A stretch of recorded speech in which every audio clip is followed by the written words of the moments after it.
We're back in Dodge. We are going for how to find your niche. Last video we kind of went through the strategic overview of how to find a niche and what's important about it, X, Y, and Z, yada, yada, yada. This is now more of an actionable kind of approach. So we're going to go into my tool. We've already skipped. So this is my tool/website that helps create digital products, essentially, right, that I created. We're going to put, I've skipped the first step, as you can see, because that's just got my personal details in there, like my email and stuff, so I didn't want to put that on there. And that brings us to step 2. So what do we want to create? Well, we're going to go with a template. It's kind of a PDF. That's what we're going to go with. Niche. Do we know a niche? We're still exploring niches at the minute. Okay, so we'll skip that step. We're going to do it on System.io. I'll put that there because that's my preferred platform. There's other platforms, but essentially this is my preferred platform. Do I have a specific product idea? No, because I don't even know my niche yet. So not how many hours can I commit to this each week? 1 to 3, 4 to 10. We'll stick with 4 to 10 for now. That's probably reasonable for me. And then we're on to our little dashboard, essentially, where we got our little guides, validation checklists, X, Y, and Z. In here we've got a link to, so this link is to the original video, the strategic overview of how to create a niche. I'll probably pop this one in as well, actually, when it's done, and sit it here. So we'll be able to access and see this as well. We've also got the research guide, which is a document that kind of guides you on how to do niche research if you want to do it yourself. And again, as with anything, it's really important to have a good understanding yourself as you move forward, because otherwise, if you're just relying on only tools like this, then you're going to get lost, okay? So we will move on. We said we're going to use AI heavily, so I've created a tool for that, the Niche Hunter Pro AI tool, and that's linked in here as well. So we're going to use that tool. That just makes it easier than me going in and typing the prompts and trying to get the prompts to be the same every time. So what I've done is I preset the prompt, worked on it, and got the prompt I want, popped it into a GPT, essentially, that we can just click the button and it will just run every time. And then again, we can dig deeper from there if we need to, but that is like a solid starting point for what we want to do. So we'll go into that. Like I say, these are the topics we kind of go through with these videos anyway, throughout this this journey that we're on, I suppose. And we've kind of just linked all these down here, and then as we go through them, we'll touch on some of this stuff as well. So until we get to our launch, and then hopefully sit back and count that cash money. So that's the plan, right? That's the plan. We will see. We will see. Anywho, we'll pop into the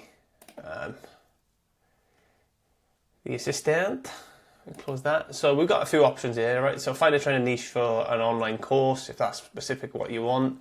What digital product could I create?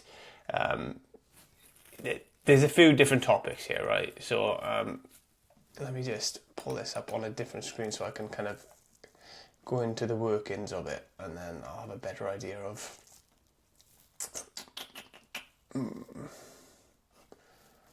Let's go to my GPTs and the other screens, and then I'll just get, there you go, we're in.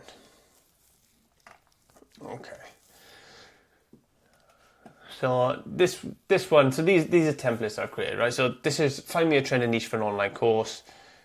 What digital product could I create in a popular health niche?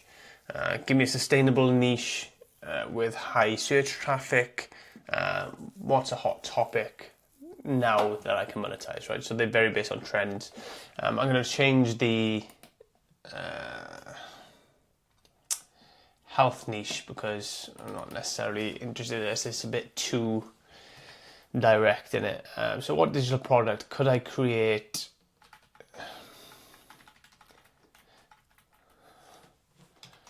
to help solve a major problem that a large portion of the population are experiencing. Right, so I've changed that to how could I create, what product should I create to solve a major problem that a large portion of the population are experiencing. And I'll update that because that would be a better one than a health specific one. We're not only working on health specific niches, so I think that'll be a bit of a, there you go. Now if I refresh this, it should have changed that. Yeah. Okay, but for the purpose of this, we'll go for, give me a sustainable niche with a high search traffic, right? So we know a lot of people are searching for this niche, it's in demand, and it's something sustainable. So that's what we're going to look at. And let her do a thing. So, GPTs use 4.0, right? So they don't use the deep research. They are working on that, and that feature will come in. So soon, GPTs will be able to run on deep research as well. Currently, this does not. However, it will still do a lot of the legwork for us. Right, digital product, right, high search volume, eco-friendly products, zero waste tips.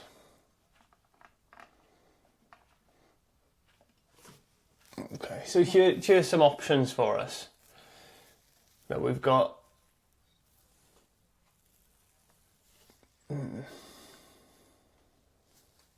people trying to reduce their carbon footprint, educators and advocates in sustainability, homeowners interested in green living, yada yada yada.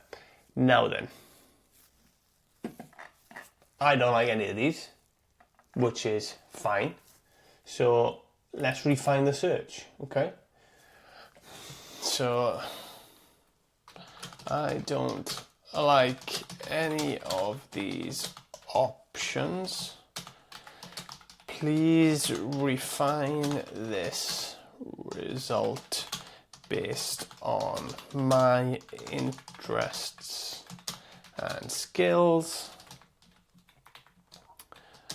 I am well versed in marketing.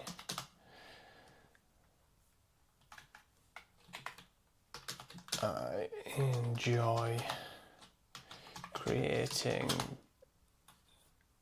at my computer. I can easily integrate spending time at a computer with my current oh my goodness, probably assess 1T, that's what I get it wrong all the time. Commitments, skills and interests.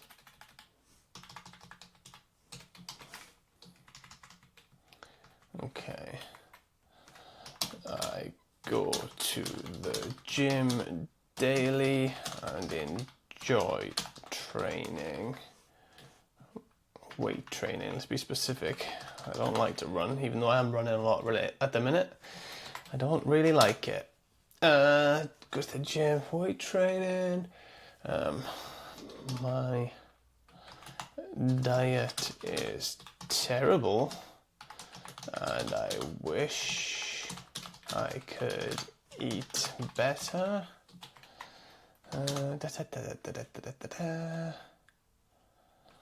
I love dogs and have two of my own. I am a dad.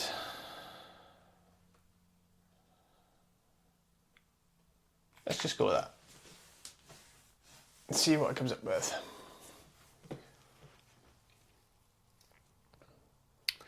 It's doing his stuff. Alright, base my skills. Fitness and nutrition for busy dads. See, now that's something I could go with. Because I am interested in fitness and, you know, if it's beginner stuff, I find that market very saturated. But indicating strong interest in the area. So it meets the criteria, and then it spits out a number of options for us, right? So we've got an ebook, a Busy Dad Guide to Fitness, Fit Fatherhood, online course, right? We've got all these fitness challenges.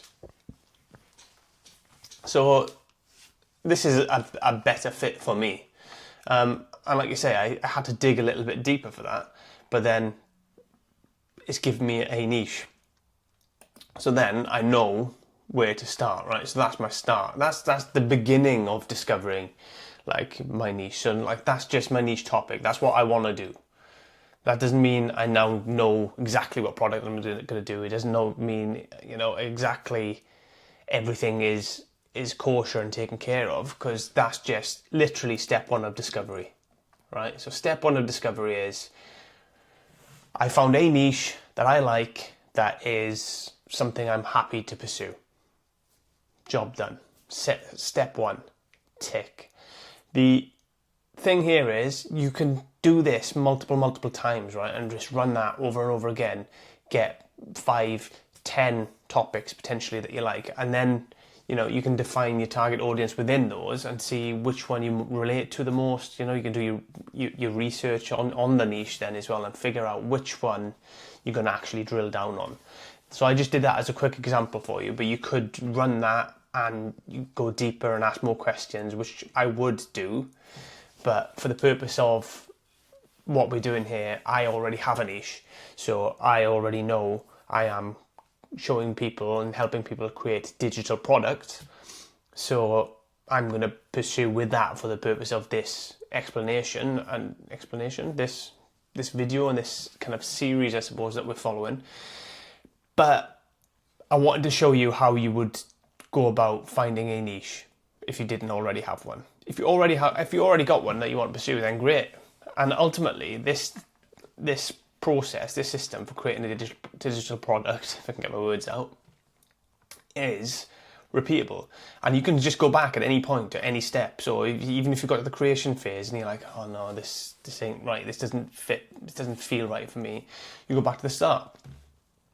Even if you get all the way through and you launch your product and your product's released, and then, you know, it does happen.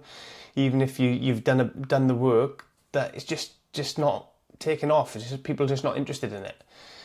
Then potentially, if you're in the wrong niche, if you're not buying into it, because if you're not buying into the product yourself, right? If you're not buying into what you're offering other people will pick up on that. So if it's crap, they're not going to want it. Ultimately, you got to believe in what you're doing. So you got to think that this is really good. I'm really genuinely helping people here. Not I'm just trying to make a product to try and get somebody's money. You got to feel it. You got to feel that actually this will really help people. And if you don't feel that way, that will come across in what you're doing, and it won't help people, and they won't be interested in it, and it will be a smelly mess. And then we'll have to go back to the start and we'll have to do it all over again. So it's worth spending your time at this beginning point. And I know I've been guilty of it in the past, where I just wanted to skip past this and just get to selling something ASAP. But, you know, if you follow this plan, like even 4 to 10 hours, right, is what we put in as our effort that we're going to put in, right? And it's the estimated launch date, if we follow the steps on this, is June the 4th. And what we're on now, as I film this, we are on 18th of May. It's not bad. It's not bad. Obviously, if you put more hours in, you can do it even quicker. But patience is a virtue as well. Don't rush it. Don't rush it, right? Take your time. Make it fit your life. Because if you create a successful digital product business that you want to work, it has to also fit your life. Because if it doesn't fit your life, you're not going to sustain it anyway. And it's just going to all fall apart. So stick with it. Follow the process.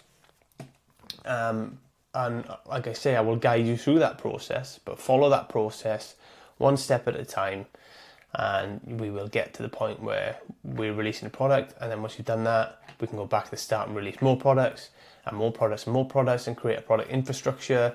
We'll, you know, beyond launch, I'm going to expand on this, right? So like essentially what we've got, discovery to launch right now. Okay. That's what we're working on. We are working on going from nothing to a product launched, just one product, right? We're not going to complicate things with upsells. We have a real simple funnel essentially, where we get in traffic, we create a really good product, we direct traffic from social media more than likely and ads, right? We drive it to this checkout page essentially where we get sales. That is number one goal.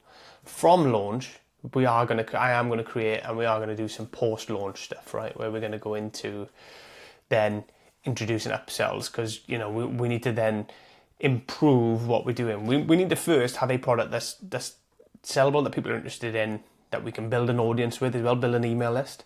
And then after launch, we're going to go into the post-launch and scale, right? So we're going to go into follow up with the email, the upsells, so that we can increase our average order value, okay? That kind of thing, reduce our ad spend. And by reduce our ad spend, I don't mean spend less on ads. I mean, we'll put more on ads, but to get more out, so they cost us actually less and there's actually a higher ratio return.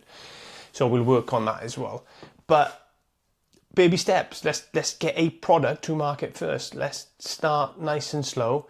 So these first steps that I'm going to guide you through. Our next video, we'll define our target audience and we'll go into that. But this first part I've already done, so I'm not going to do my own. I've already done that research. As you've seen, I've gone into it. I've figured out digital products is where it's at for me. That's what I want to sell. That's what I'm interested in. That's what I'm going to spend my time doing regardless. So I might as well sell digital products, and teaching people how to sell digital products, which sounds a bit pyramid schemey, but that's essentially how we've set out, right? We've set this as the target because there's a lot of people doing that, and I wanted to see if it works. So to see if it works, we have to try it. That's the only real way. So here we go. I'm not paying for anybody's course right now. I'm not going through a course. I'm not following anybody's steps to kind of prove or disprove anybody in particular. I'm literally just doing my own thing based off what I've learned from other people and what I've seen other people push, essentially. So here we are. We are making progress. We know how to find our niche. Now you just need to go and do it. If you're following this along with me, then you just need to go and do it now. And then the next step will be defining our target audience. So until then, I will say peace out. I'll catch you on the flip side.